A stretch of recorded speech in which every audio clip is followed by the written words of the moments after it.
Hello दोस्तों, curious mathematician में आपका हार्दिक स्वागत है। जैसा कि इस समय परसेंटेज का दौर चल रहा है, परसेंटेज से रिलेटेड बहुत सारे कॉन्सेप्ट्स हैं जो आपको क्लियर हो चुके होंगे। इन कॉन्सेप्ट को बताने का मेरा मूल उद्देश्य ये था कि उन कॉन्सेप्ट के माध्यम से आप अपने ट्रिक्स और कॉमन सेंस का प्रयोग कर सकते हैं।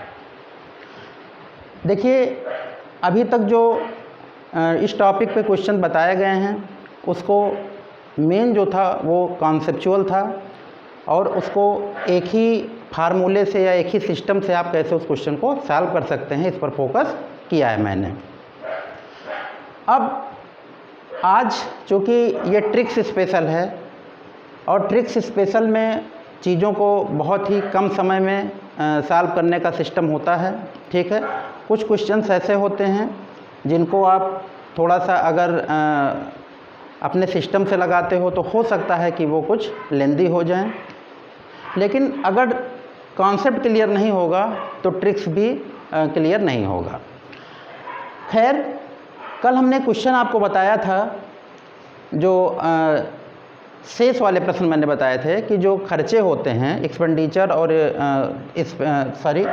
इनकम पे जो क्वेश्चन बने थे, उन क्वेश्चन में से मैं आज क्वेश्चन को ले रहा हूँ।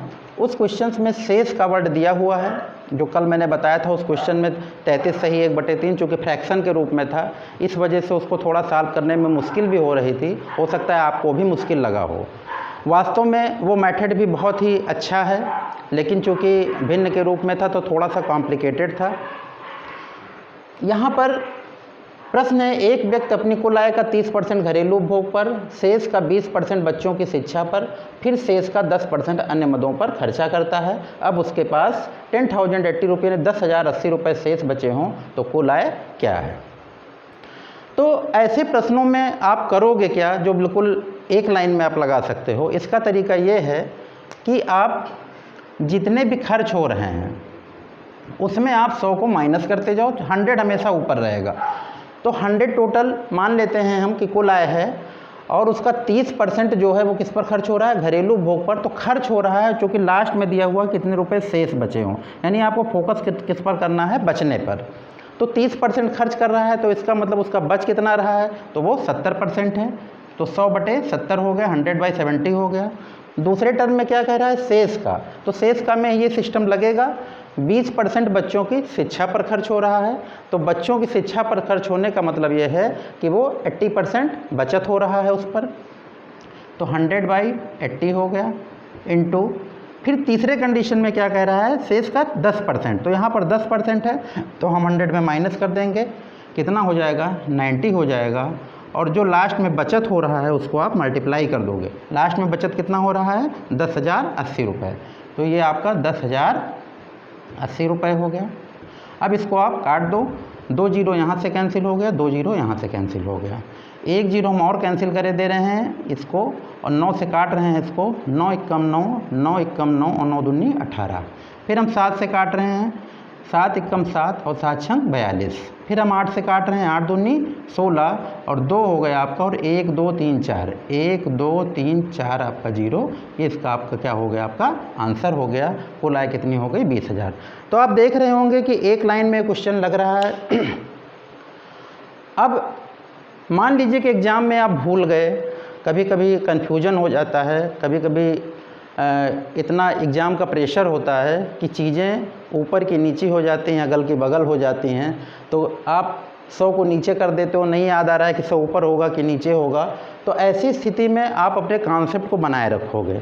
जैसा कि कल मैंने बताया था कि जो सिस्टम बताया था कि आप एक एक को फाइनल करते रहो। जैसे 30% वो घरेलू उपभोग पर खर्च कर रहा है तो इसका मतलब पहले तो 30% ये हो गया, ये तो खर्च कर ही रहा है। फिर कह रहा है फिर शेष का। तो देखिए 30% वो खर्च कर दिया तो शेष कितने परसेंट बचा, 70% बचा। और 70% का 20%, तो 7 दूनी कितना हो गया, ये 14% हो गया। ये कितना हो गया आपका, 14% हो गया। ये बच्चों की शिक्षा पर खर्च कर रहा है। तो इसका मतलब घरेलू उपभोग पर और बच्चों की शिक्षा पर कुल मिला के कितना खर्च कर रहा है, ये 30% और 14%, ये कितना हो गया आपका, टोटल 44% हो गया। तो आप देखिए यहाँ पर घरेलू पे कितना खर्च हो रहा है उसका, 30%, बच्चों की शिक्षा पर कितना खर्च, एजुकेशन पे कितना खर्च हो रहा है, एजुकेशन पे आपका हो रहा है 14%। इसका मतलब इन दोनों को मिला के टोटल कितना हो गया आपका 44%। अब 44% यहाँ पर हुआ तो इसका मतलब अब कितना बच रहा है, तो हम 100 में इसको माइनस कर देंगे तो आपका कितना हो गया आपका 56%।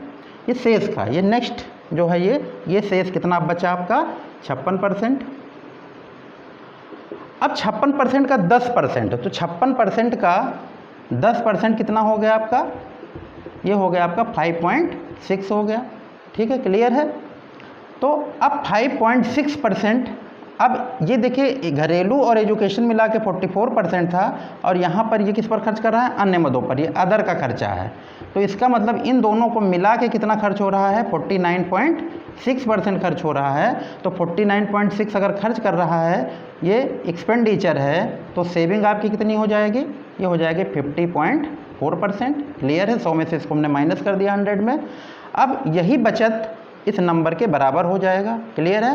तो 50.4 equal to percent equal to 10 या 80 हो गया। ठीक है। तो यहाँ से आपका पॉइंट ख़त्म होगा तो इधर एक जीरो बढ़ जाएगा। तो यहाँ पर देखिए 2 बार सीधे सीधे कट जा रहा है। तो 1% की वैल्यू कितनी आ गई 200, तो 100% की वैल्यू कितनी आ गई 200 इंटू 100, और ये हो गया आपका 20,000। तो आप ये देख रहे हैं कि ये कॉन्सेप्ट है, ये क्या है आपका ट्रिक है, और ये आपका क्या है कॉन्सेप्ट है। तो कॉन्सेप्ट पे एक सिस्टम है जो आपको बिल्कुल सामने दिखाई पड़ता है, आप उसको फॉलो करते जाओ, वो आसानी से क्वेश्चन लगते रहेंगे। और ट्रिक्स में क्या होता है कि अगर आपको याद आया तो ठीक है, और अगर नहीं याद आया तो फिर क्या है, आप खुद समझदार हो। ठीक है। तो ये आपको पूरा सिस्टम समझ में आ गया होगा। अब मैं क्वेश्चन को इरेज करता हूँ और इसी पर बेस्ड आप जो कि उसमें जिसमें फ्रैक्शन है तो उस क्वेश्चन को आप इस विधि से लगाइए, इस मेथड से लगाइए, थोड़ा आसानी रहेगी। कल क्वेश्चन को आपको ट्राई करना है जो कल क्वेश्चन मैंने लगवाया था। चलिए हम नेक्स्ट क्वेश्चन पे चलते हैं। तो आप इसका स्क्रीनशॉट ले सकते हैं क्वेश्चन का।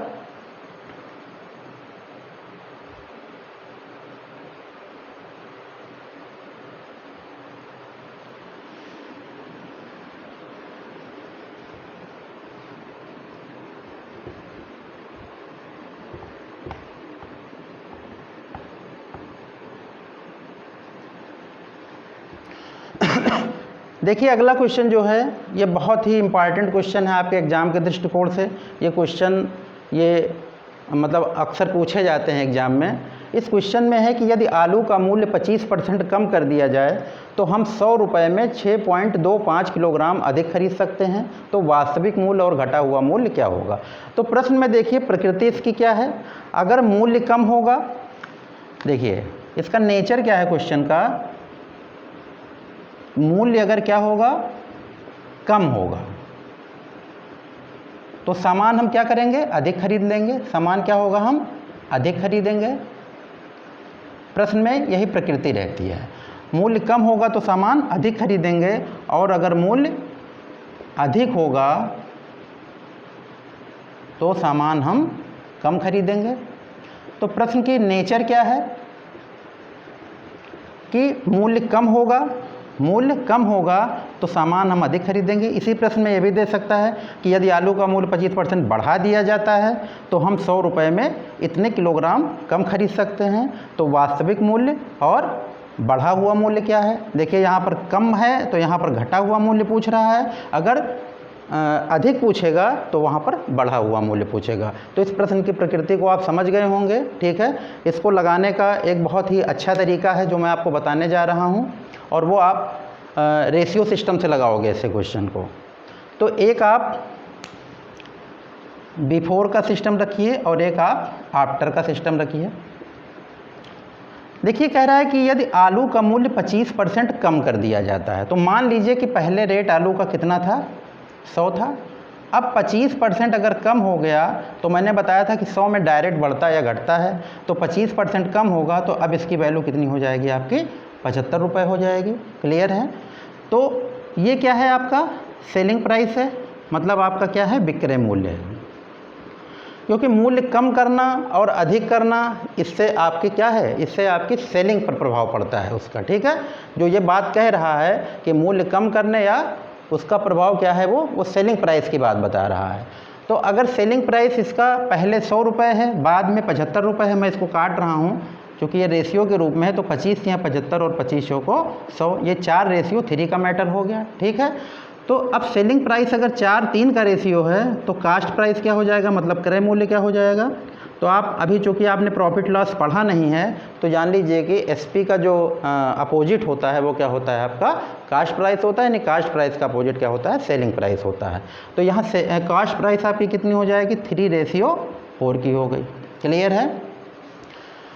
तो 25% कम किया गया, यानी 100 पहले मूल्य था, बाद में कितना हो गया, 75 हो गया। मैंने इसको 25 से काट के इसको शॉर्ट फॉर्म में बना लिया, यानी 4 और 3 का रेशियो हो गया। ये सेलिंग प्राइस का है, इसका मतलब कास्ट प्राइस आपकी कितनी हो जाएगी, 3:4 की। क्लियर। तो 6 पॉइंट देखिए यहाँ पर जो डिफरेंस है, यहाँ पर अंतर कितने का है आपका दिख रहा होगा, 1 का है। यानी 3 और 4 का जो डिफरेंस है वो कितने का है आपका, 3 और 4 का जो डिफरेंस है आपका वो आपका 1 का दिख रहा है। 3 और 4 का डिफरेंस कितने का है, 1 का। और मैं पहले भी बता चुका हूँ, जहाँ पे कम या अधिक की बात हो, कम या अधिक की बात हो, जीत या हार की बात हो, कम या देर या जल्दी की बात हो, वो उसका क्या होता है, अंतर होता है। मैंने बताया भी था कि भारत ने श्रीलंका को 10 रनों से हराया, इसका मतलब भारत ने श्रीलंका से 10 रन अधिक बनाए। आप पिछली वीडियो में इसको देख सकते हो। तो यहाँ पर अधिक खरीद सकता है, इसका मतलब ये वेट की बात कर रहा है। 6.25 ये क्या है, ये डिफरेंस है। ये डिफरेंस कितने का है, 6.25 का, ये वेट का डिफरेंस है। वेट का डिफरेंस कितना हो गया, 6.25 का। ठीक है, तो अब हम डिफरेंस को क्या करोगे, यहाँ पर अगर 1 का डिफरेंस है तो कितने का है, 6.25। तो अगर हम 3 का डिफरेंस होगा तो ये कितना हो जाएगा, इससे मल्टीप्लाई हो जाएगा। तो इसको आप मल्टीप्लाई करोगे तो कितना हो जाएगा, 18.75 हो जाएगा। यानी हमने 3 को किससे मल्टीप्लाई कर दिया, 6.25 से, मतलब 3 को 6.25 से। और ऐसे ही यहाँ पर नया मूल्य है, ये नया मूल्य जो है, ये नया मूल्य जो है ये क्या है आपका, 3 और 4 का है। तो 6.24 को किससे मल्टीप्लाई करेंगे, 4 से मल्टीप्लाई करेंगे तो ये कितना हो जाएगा, 25 रुपये हो जाएगा। 25 रुपये हो गया आपका। और यहाँ पर आपने 3 से मल्टीप्लाई किया तो ये कितना हो गया, 18.75 रुपीज़ हो गया। क्लियर है। यानी हम इस 6.25 को इसे 3 से मल्टीप्लाई किया तो कितना हो गया, 18.75। और 6.25 को किससे मल्टीप्लाई किया, 4 से मल्टीप्लाई किया तो कितना हो गया, 25। अब चूँकि 100 रुपये में बात कर रहा है, पॉकेट में आपके 100 रुपये है, ठीक है। तो इसी 100 रुपये से आप क्या करोगे, इन दोनों को डिवाइड कर दोगे। 100 रुपये से आप इनको डिवाइड कर दोगे। क्लियर है। तो आप वास्तविक मूल्य और घटा हुआ मूल्य निकाल सकते हो। तो देखिए यहाँ पर पॉइंट हटेगा तो 2 जीरो बढ़ेगा, यहाँ पर ये सीधे सीधे कट जाएगा, ये कितना हो गया आपका, 4 रुपये। ठीक है। और यहाँ पर आप काटोगे तो 25 से मैं सीधे काट दे रहा हूँ, 25 से 175 और 12 बचा, और 25 पंचे 125 और 25 से फिर काटा, ये आपका 400 हो गया। फिर मैंने 25 से काटा, 25 से यहाँ 75, 25 एकम 25, 15 25 छक्का 150। तो यहाँ पर आप भाग दोगे तो 3 पचे 15, 5.3 मतलब 5 रुपये 30 पैसे लगभग हुआ। और यहाँ पर कितना हुआ आपका आया, 4 रुपये आया। तो इसका मतलब जो आपका वास्तविक मूल्य है वो कितना है, 5 रुपये लगभग 30 पैसे। और जो घटा हुआ मूल्य है वो कितना है आपका, 4 रुपये। तो आपको क्लियर हो गया होगा।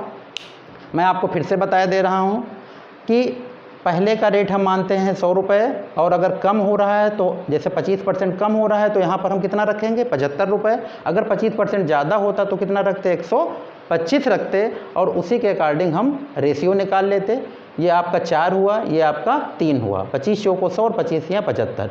तो ये आपका सेलिंग प्राइस है। तो कास्ट प्राइस इसका रेशियो कितना हो जाएगा, 3:4 हो जाएगा। दोनों का डिफरेंस जो है वो 1 है। और यहाँ पर वेट कितना है, 6.25, और यहाँ पर ये भी अंतर है। तो 1 की वैल्यू 6.25 है, तो 4 की वैल्यू कितनी हो जाएगी आपकी, कितनी हो जाएगी, 25 हो जाएगी।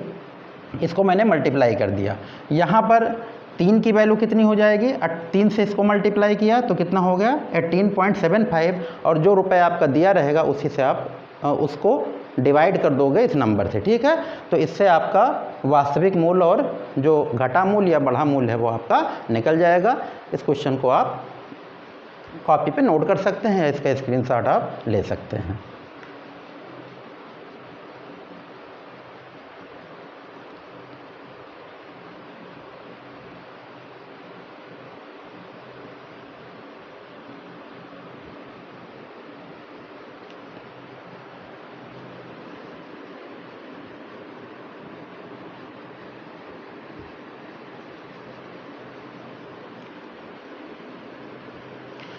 देखिए अगला प्रश्न जो है वो भिन्न के अंश में वृद्धि या कमी और हर के वृद्धि या कमी से रिलेटेड क्वेश्चन है। ये भी क्वेश्चन बहुत ही चर्चित क्वेश्चन है, बहुत ही लोकप्रिय क्वेश्चन है और मोस्टली टेट में तो ये बहुत ही मतलब ये अक्सर ये पूछा जाता है क्वेश्चन, ठीक है।